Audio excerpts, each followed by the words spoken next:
welcome to Mama Mystery. I am your host, Kelly. And I am your co-host, Austin, and I am fired up because the Kansas City Chiefs are going back to back. We are going to the Super Bowl. And if you're listening to this and it's Monday morning and you don't give a damn about the Chiefs, hooray. And if you do, then you're hyped. Yes, so excited. I'm like screaming happy, in a crazy good mood. Gonna try not to talk too much during this episode. Let's go. We caught a really hyper Austin for this episode. Woo!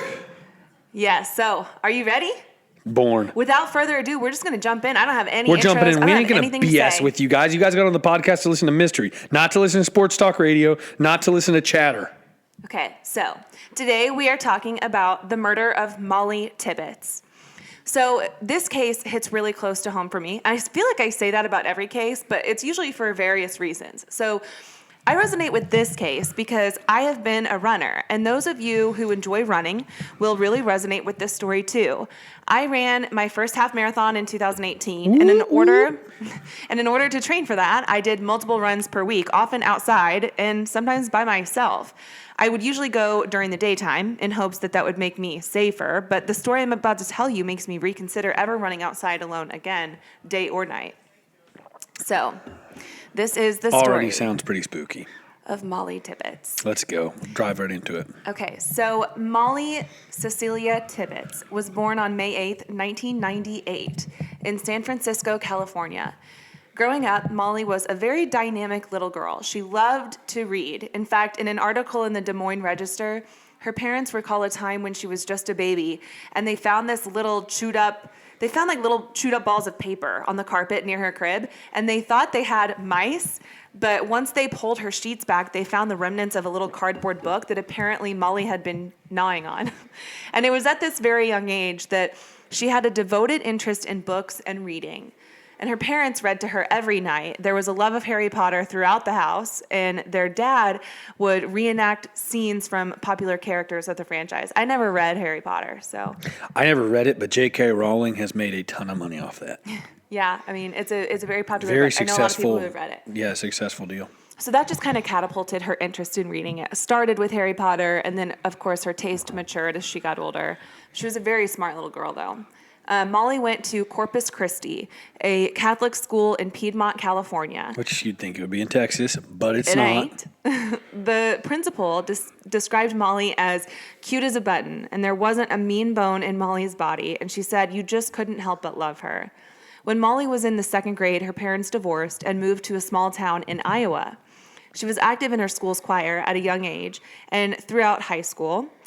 By her senior year of high school, she was a leader in her school's choir, and she was also in speech competitions and received a lot of accolades for her work, making it to state-level competitions during each year that she was on the team. So she was a very smart writer. She was very articulate, just an impressive girl. She was also on the track team, running primarily distance events, but she was never really super competitive. She was just there to have fun and run.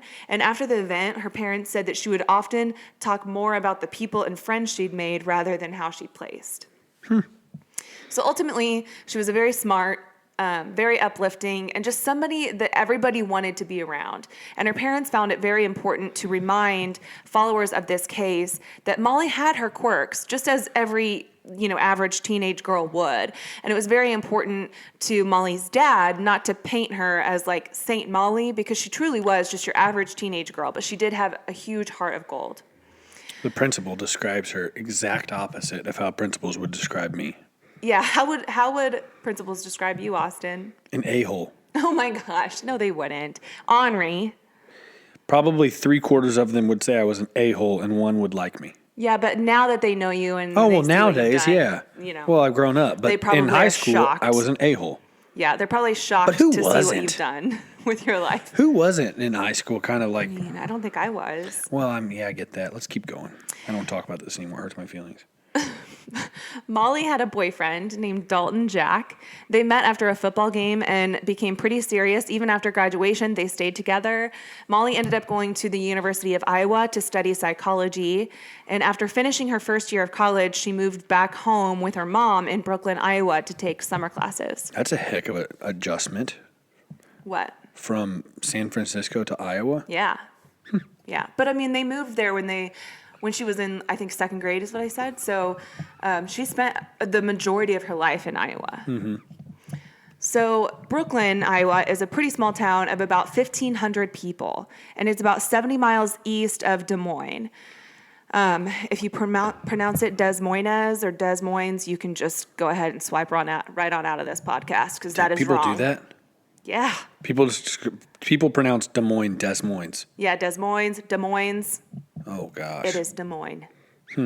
In June of 2008, that's so besides the point. In June of 2018, her father remarried, and although they lived far apart, Mollie and her dad maintained a close relationship, but the last time he physically saw Mollie was at his wedding. And I mean, they would have long conversations on the phone, sometimes 3 hours every phone session. So they were super close, even though they lived far apart, okay? So on July 18th of 2018, Mollie left her boyfriend's house to go for an evening jog at around 7:30 p.m. In summer, it still would have been a little bit light outside, but the sun is definitely like kind of starting to set. It's probably like dusk. Shortly before she left, she sent her boyfriend Dalton a Snapchat, and he could tell that she was inside the house at the time that she sent it, but he didn't open it until about 10 o'clock that night. Mollie was dog sitting for Dalton while he was out of town with his brother for work in Dubuque, Iowa, which is about 130 miles away. The next morning, Dalton sent her a good morning text, and she didn't respond. And then he got a phone call from her coworker saying that she didn't show up for work that morning and didn't warn them that she wouldn't be there. This was totally unlike Mollie. So Dalton's concern started to grow. He called her parents, who immediately sprung into action. Police were notified, and people from the community started preparing search teams to look for her. So everyone just kind of like bolted into action to find her. They were searching farmland, ditches, just anywhere they can think of in hopes of finding Mollie. When Mollie went for her run, she was wearing her Fitbit watch, and so people hoped that that might help them track her via GPS. However, whatever information they did obtain from her Fitbit, they were unwilling to share it. Fitbit was? No, the police. They were unwilling to share it. Really? Mm-hmm. They also noted that surveillance footage showed a Chevy Malibu driving back and forth in the area where Mollie was running. So that was kind of suspicious. Mm-hmm. Over the coming weeks, police received hundreds of leads and raised over $366,000 for a reward in any information that would lead to Mollie's whereabouts. One of the tips they received led them to Kearney, Missouri, and someone thought that they saw Mollie at a truck stop there, but it turned out to be a false lead. Wow. Police also searched a local man, Wayne Cheney's pig farm, and held his cell phone overnight in hopes that it might lead to some tips regarding her whereabouts.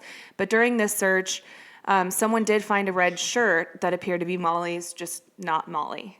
And I think what led them to Wayne Cheney's place was just a tip. I don't know. I couldn't find the information regarding Wayne Cheney specifically, but what I do know is that he's ruled out as a suspect eventually, so it doesn't really matter.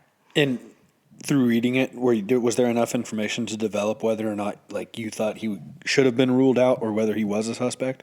Right. Yes. I'm confident that he had nothing to do with it. You do feel confident about that? Yeah. So Wayne Cheney was just someone that they were interested in, and then they... Was there just not enough connect? Like, what made you feel that way? So you'll find out. Okay. On August 5th, police find the body of a young woman in her early 20s, about an hour away from where Mollie went missing. But oddly enough, it was not Mollie. It was a woman named Sadie Alvarado. Sadie was in a car with her boyfriend, Damian Harmon, or maybe it's Hammond, I'm not sure, but Damian is her boyfriend. When they started fighting while he was driving, she jumped out of his moving vehicle and suffered from blunt force trauma to her head. Oh my God. And died. Although it's unclear as to if that happened before or after she jumped out of his truck, but he said that she jumped out and he just assumed she'd be fine. She'd get up and like walk to a friend's house. So he just kept going. So he just kept going. Oh but she died. Yeah. But anyway, so people thought that was Mollie. I mean, just how random is it that you're like searching for this young girl in the middle of nowhere, Iowa. And you come across one, but it's not Mollie. It's just like, how odd is that? Really upsetting for the family. Yeah, for both families. But yeah. Yeah. So August 15th, Mollie's parents met with Mike Pence on Air Force Two. He emphasized the federal government would do anything they could, whatever they could, and provide resources to help with the search for Mollie. And he also took a moment during his speech later that day to address Mollie's disappearance and her family. So this is getting like nationwide recognition. And I actually remember seeing posts because she's a beautiful girl, long brown hair, big brown eyes, a beautiful smile. She was a really pretty girl. I mean, I remember seeing posts about her on Facebook when they were searching for her because she was gone for like a month.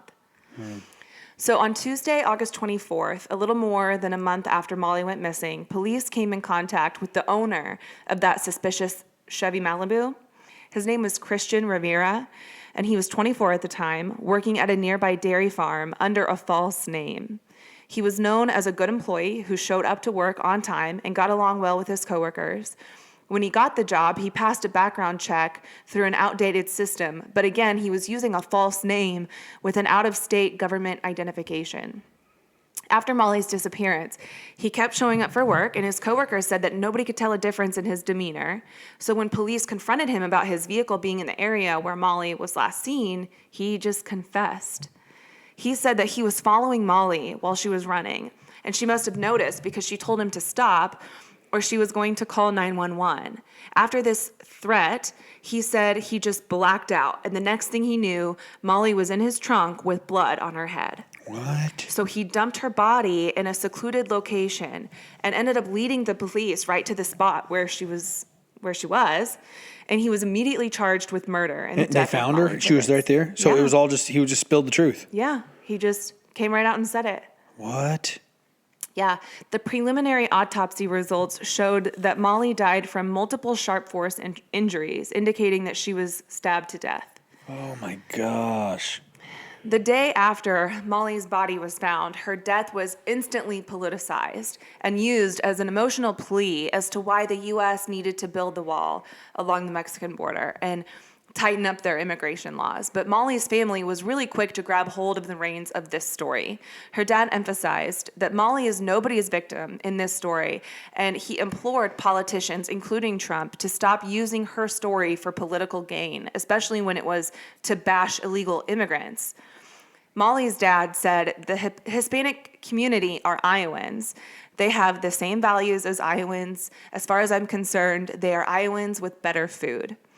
And he denounced those who appropriate Mollie's soul in advancing views that she believed were profoundly racist. Man, it really sucks to have, I mean, I don't care what side you're on, nothing to do with that. It's not even the conversation. Right. It sucks to have that, like, you lose your daughter and then her name is immediately, the story is immediately used for gain in any way, political Right. gain, racial, any Division. society view, division, anything. Yeah. Yeah. I mean, it totally takes It's already away from, rough. Right. It takes away from like her legacy or her story of her. Absolutely. Yeah, Right. That's sad. On August 22nd, Christian was officially charged with first-degree murder and the judge raised his bond from $1 million to $5 million since he was deemed a flight risk. And on September 19th of 2018, he pled not guilty. Not guilty. Not guilty. That blows my mind. I don't know how that's going to work. When was that? 2018. So, yeah, this all happened in like August and September of 2018. Right. And his trial still has not begun due to COVID-19. Okay, that's where I was confused. And Yeah. he pled not guilty. He's pleading not guilty. When you came out and said, hey, yeah, here you go. Here's the Right. body. Here's everything I And he did. led them right to her. Like, That's interesting. How else could he have known where she was? I mean, That's interesting. yeah, none of it makes sense. So there are a lot of questions as to whether or not Christian's rights were violated during the investigation because he doesn't speak English. And so his defense is arguing that his conversations with law enforcement should not be used against him since he may not have fully understood what it was they were asking. So I think that's part of their defense here. Mm-hmm. I'll be really disappointed if he gets away with, if he gets acquitted over a technicality like that. I can't imagine that that'll happen. That's but crazy. You just never know. So with when the is it set justice for? system. So as of now, his pre-trial hearing is set for April 15th of this year, and his trial has been rescheduled for May 17th of this year. So Mollie's younger brother and his football team memorialized Mollie by printing her initials on their jerseys. Her group of friends created an online group called the Mollie Movement, and it encouraged people to be kind to each other in Mollie's honor. And then, in an incredible act of grace, Mollie's mother offered up her home to someone he does happen to be an illegal immigrant, an acquaintance of Mollie's killer. He needed a place to stay while he finished his senior year of high school and his parents were leaving town. But it was very important to all of them that he graduate. And it was actually Mollie's brother Scott who came to their mom asking if they could help this young boy. Wow. She just hopes, that's like an incredibly insanely nice gesture. Yeah, but it just goes to show you like what the character. Yeah, this whole family's character. I mean, like Mollie was an astounding young woman. She was a leader. She won speech competitions, and she often spoke in front of like her teammates, for track, but also for speech, just like to motivate people. And she, that's how people remember her, as just this person that everyone wanted to be around, like a light. Like it's so cliche to be like, oh, when she walked into a room, it lit up. But I think that probably really was true for Mollie. Right. Gosh, that's wild. Yeah. So her mom says that she just hopes that this would be a chance for him and the community to see the kindness that was blessed upon Mollie's family, and that they see that and choose to pay it forward. Very cool. So I want to point out a few things that we as runners can do to keep ourselves safe during our runs. And I found these tips on runnersconnect.com. So the first tip is to run with pepper spray. Also, you can run with an easy personal safety device. And this particular site recommends the Run Angel, and it's like a small device that you wear on your wrist. And if you get into trouble and you press this button, the device will emit a loud emergency alarm, and it'll also send direct notifications back to anyone that you choose through the app. That's cool. Yeah, that one's really cool. Also, your dad got me this really cool taser, because he knows I like to run, and sometimes I run by myself. So he got me this really cool taser, and it like loops around your fingers, so you don't really have to. Yeah, so you don't have to like hold it in a fist. It loops around your fingers, and it acts as a flashlight and also a taser. So yeah, it's really lightweight. You just keep it charged. Avoid running with headphones so that you can be aware of what's going on around you. That one's really tough for me. So a lot of times, like if I do have headphones on, I'll keep one of the headphones off of my ear so that I can hear what's going on. Change up your daily routine, because if someone is paying attention, they could get used to what your routine is. So change it up so that nobody can, predict where you're going to go. Also, let close friends or family know when you're leaving for a run and when you're expected to be back. Let them know where you plan on running so they have an idea of where you are. Which is like the most simple thing ever and so important. Like whenever Kelly goes running, we have a thorough conversation about it. Right.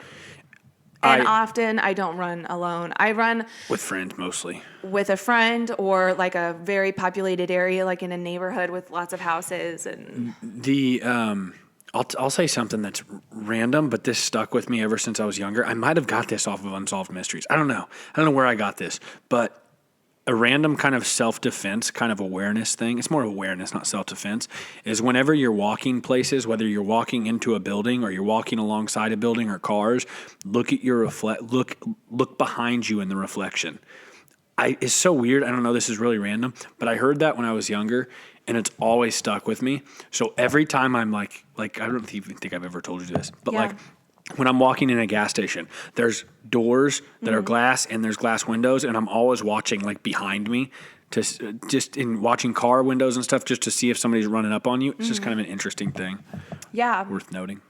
Yeah, and if you can, there's times I pay attention, and if something looks suspicious, then maybe try to memorize part of their license plate. Like, it's really sad that this is the world we live in, but that's the unfortunate truth. This is just the world we live in. You have to be careful. I agree with you. It's not that it's like a horrible place. It's being aware, being careful. Right. I know Mollie went out never suspecting that, she would be abducted and attacked and killed on a run. This story is so common. There's other stories too that I've seen where girls go for a run and then they go missing. And it's terrifying, and it's especially terrifying for females. It's just so simple. It's such a simple way to, I don't know. It's It's not anything intricate like, oh, I went for a run and somebody took me. Like that's what it is, and it's just crazy. Right. It's really sad. So Mollie gave a speech to other runners right before an event, shortly before she was killed. And she was encouraging everyone to embrace their talents. And she said, even if you're just a good person, that's one of the best things you can be good at. That's really cool. So that is what I wanted to end this episode with. It is a short one. We'll be back later this week with the Lululemon murders. Whoa, Murder, that's singular. crazy. Yeah. Mama, mystery, out. Bye.